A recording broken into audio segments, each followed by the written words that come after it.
Brazil জাতীয় football দল FIFA বিশ্বকাপের ইতিহাসে সর্বকালের সবচেয়ে সফল দল। ব্রাজিল এমন একটি দেশ যারা আজ পর্যন্ত অনুষ্ঠিত প্রতিটি বিশ্বকাপে অংশ নিয়েছে।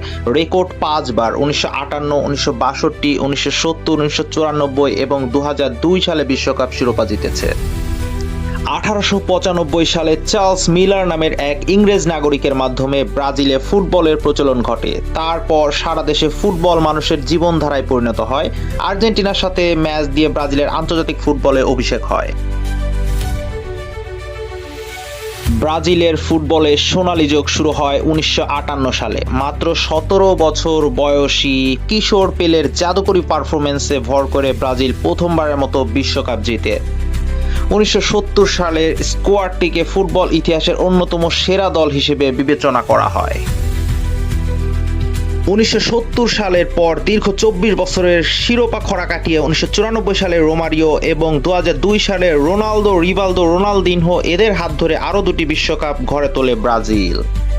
পেলে, গ্যারিনচা, জিকো, সক্রেটিস, কাকা এবং নেইমারের মতো বিশ্বমানের খেলোয়াড়েরা ব্রাজিলকে অনন্য উচ্চতায় নিয়ে গেলেন।